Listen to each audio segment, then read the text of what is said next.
धर्मराजी का स्टोपा, जिसे टेक्सिला का अजीम स्टोपा भी कहा जाता है। टेक्सिला पाकिस्तान के करीब एक बुद्ध स्टोपा है। यह महात्मा बुद्ध के आसार पर मगधा के शहंशाह अशोक ने 3री सदी कब्ल मसीह में तामीर किया था।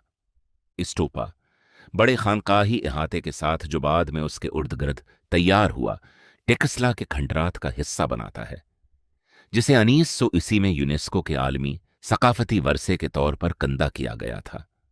तारीख ये ख्याल किया जाता है कि धर्मराजी का स्तूपा उससे भी पुराने स्तूपा की बाकियात पर बनाया गया था, जिसे मूरी बादशाह अशोक ने 3री सदी कब्ल मसीह में तामीर किया था।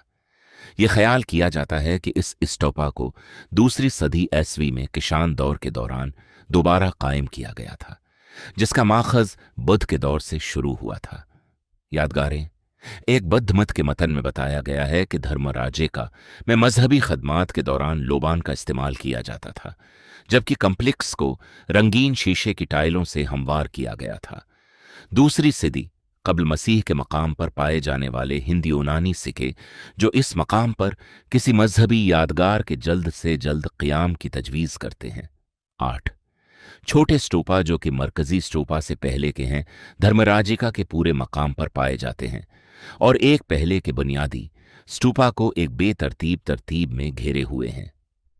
8 ये मालूम है कि पहले के बुनियादी स्टूपा में तवाफ के लिए एक रास्ता था, जो प्लास्टर से बना था और हिंदसी नमूनों में खूल की चूड़ियों से सजाया गया था।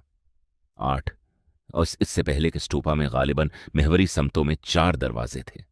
8 ये साइट फारसी सासानी हकमरानी के कंट्रोल में आ गई और उसे जमूद का सामना करना पड़ा।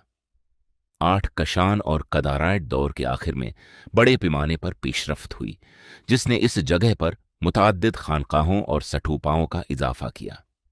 इस जगह को 5वें सदी ईस्वी में सफीद इन्होंने तबाह कर दिया था और फिर उसे तुर्क कर दिया गया था। 2 इसके बाद के हुक्मरानों जैसे कि हुन बादशाह मेहराकूला ने इस इलाके के बुद्धिस्टों को सताया। 8 इसके दूर हुकूमत में पूरे गुंधारा में 1000 से ज्यादा बुद्ध खानकाहों को तिबाह कर दिया गया था। सफीद इन्होंने न सिर्फ टेक्सिलान के मकामात को तिबाह किया, बल्कि पेशावर के करीबी इलाकों को भी तिबाह किया।